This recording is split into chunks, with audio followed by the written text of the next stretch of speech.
The Obama administration announced retaliatory actions against Russia today for its efforts to influence the presidential election with its cyber attacks.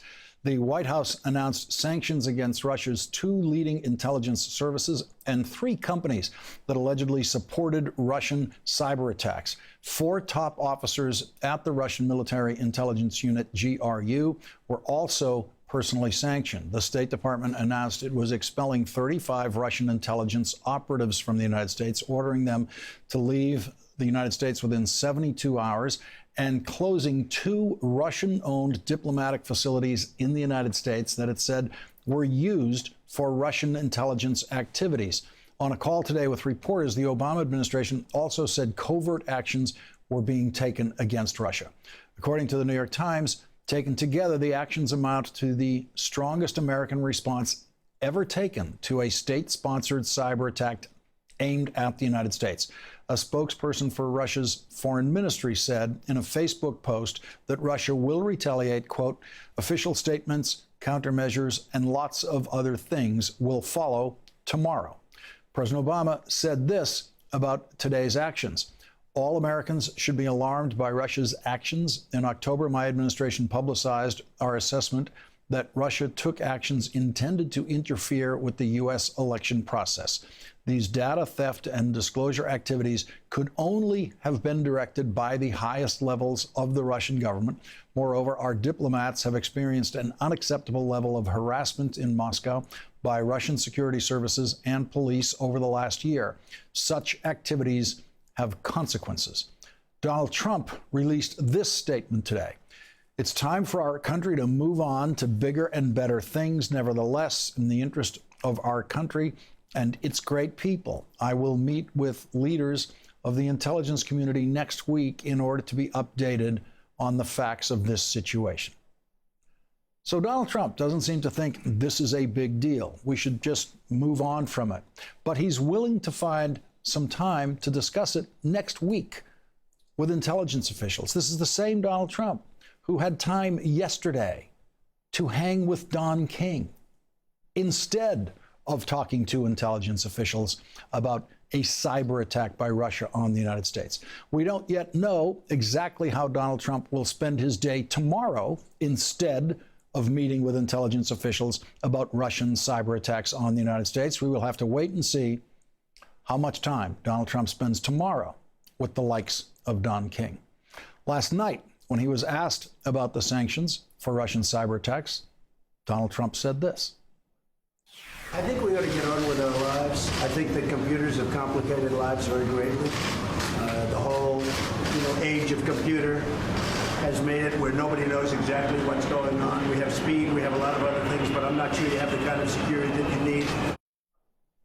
Now, if we just showed you that picture of Donald Trump and Don King and then read you these words and didn't tell you which one of them said it, you'd have no idea which one of them said it.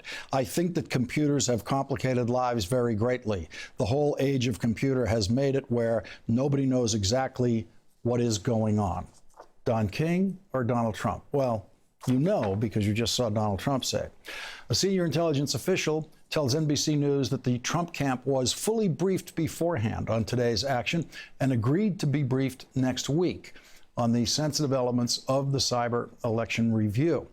House Speaker Paul Ryan and Senate Majority Leader Mitch McConnell both approved of President Obama's sanctions and reiterated the danger Russia poses to the United States. Paul Ryan said Russia does not share America's interests. In fact, it has consistently sought to undermine them, sowing dangerous instability around the world.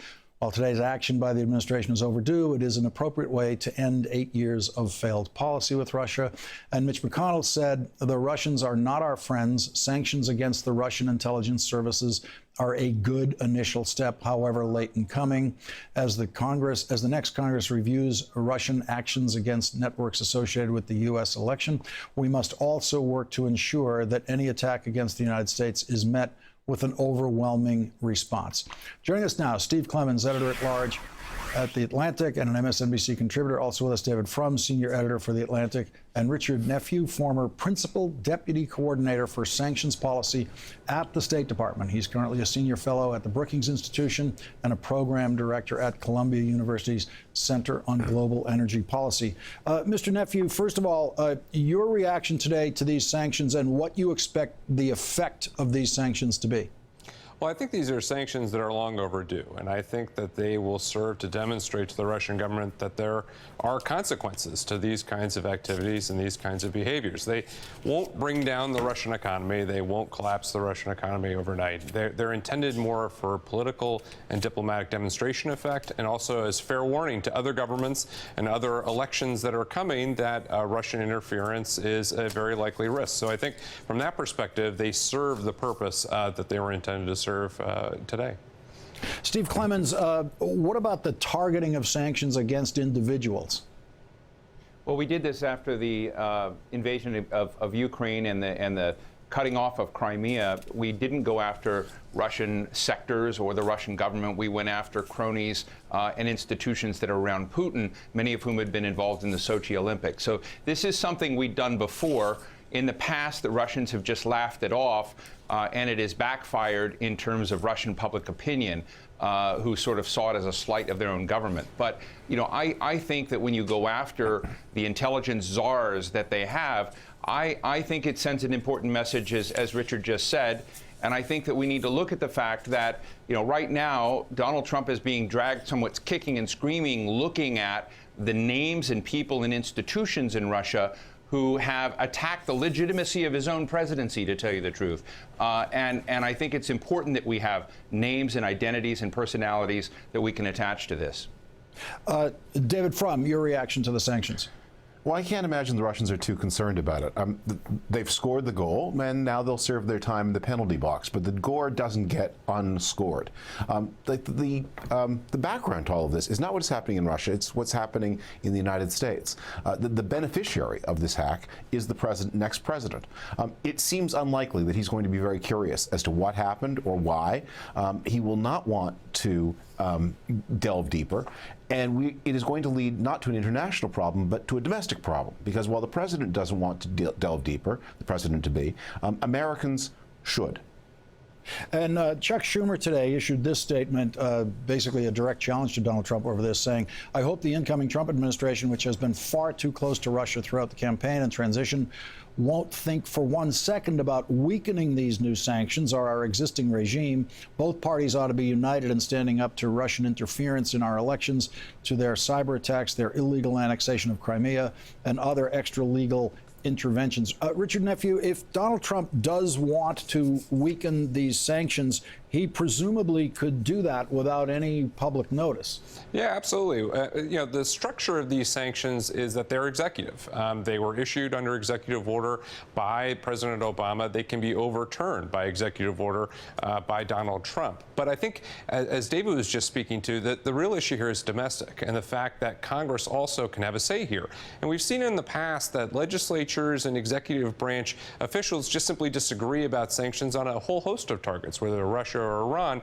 I actually think that's the most likely scenario in the early part of 2017, that Trump may not weaken these particular sanctions. He may go after the Ukraine-related sanctions, but I think he's going to be met with a pretty firm response, not only from Democrats in Congress, but also from people in his own party. Let's listen to someone in his own party. Let's listen to Lindsey Graham on this.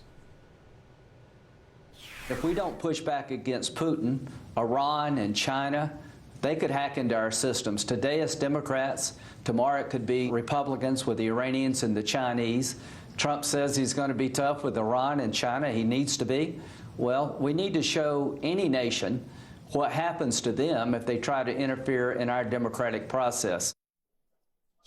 David Frum, what's your sense of the Republicans in Congress on this? How many senators Republican senators do you think Lindsey Graham's actually speaking for there? He only needs 3. If he and John McCain and one other person hold firm, they can have a lot of impact. But what I feel, I mean, and I have tremendous respect for Lindsey Graham. I think he's taking brave and correct actions here. But let's understand, we're not here talking about if this is unchecked, then next time something worse will happen. We're at the last stop on the subway line.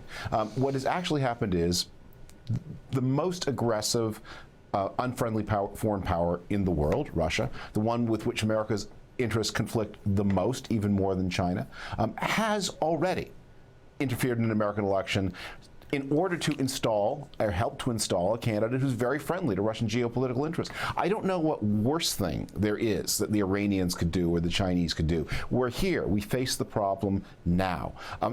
This is not something where we have to act prophylactically against the future. We have to deal with the present. What the Russians don't want to do is to continue endlessly for its own sake to interfere in American elections. Now they're going to recoup the benefit of this interference in Syria, in Ukraine, with the destruction of NATO and the crack up of the European Union, all of which Donald Trump takes exactly the same positions that Vladimir Putin would wish an American president to take.